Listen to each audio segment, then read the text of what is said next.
এসে আমার জন্য যেটা হলো, আমি আপনাকে খুব ক্লিয়ারলি বলি যে ঢাকা বিশ্ববিদ্যালয়ের লাইফটা আমার লাইফকে ধ্বংস করছে। আমাকে গ্রো তো করতেই দেয় না। এটা ঢাকা বিশ্ববিদ্যালয়ের দোষ না, এটা ফ্যাসিবাদের কারণে। আমি আপনার গল্প বড়সড়গুলো 3 ঘন্টায় শেষ হবে না। যে কিভাবে ধরেন আমারে নিয়ে আমার ঢাকা মেডিকেলের ফ্রেন্ড, বুয়েটের ফ্রেন্ডরা সবাই নিজেদের ব্যাপারেও এত হতাশ হয় না আমার কারণে। তারা যে পরিমাণ ডিসঅ্যাপয়েন্টেড ছিল, কারণ ওরা জানতো যে আমার কি হওয়ার কথা। ধরেন ইন্টার পর্যন্ত আমি ঢাকায় পড়ি নাই, কিন্তু ইন্টারের আগে আমি অন্তত জাতীয় পর্যায়ে বরিশাল থেকে এসে 5 বার ফার্স্ট হয়েছি টপ নচ জাতীয় বিতর্কে, কবিতায়, বক্তৃতায়। তাহলে আমি ঢাকা বিশ্ববিদ্যালয়ে পড়ার পরে আমি আরো গ্রো করবার কথা না? আমার জীবনের প্রথম যেটা ট্র্যাজেডি, একদম ছোটটা বলি সব থেকে, বিশ্ববিদ্যালয়ে ভর্তি হলাম, দ্বিতীয় দিন ক্লাস, পলিটিক্যাল সায়েন্সে তখন সেকশন ভাগ হয় নাই, প্রায় 300 ছেলে মেয়ে আমরা একসাথে।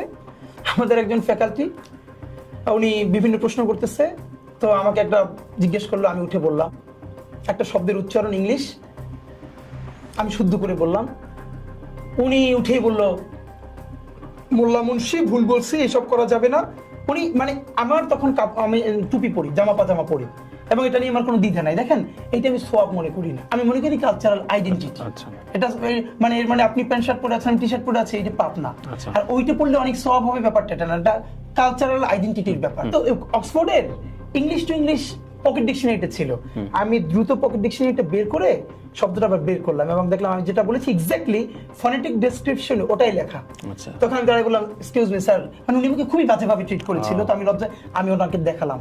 এরপরে সে ভয়াবহভাবে শুধু খেপলো না, আমার এই মাদ্রাসা থেকে এটা মাদ্রাসা বানাই ফেলছে, মুন্সি মৌলভী, এইটা কোনো বলে আমাকে ক্লাসের মধ্যে বা সামনের বেঞ্চ থেকে তুলে সবার পিছনে পাঠাই।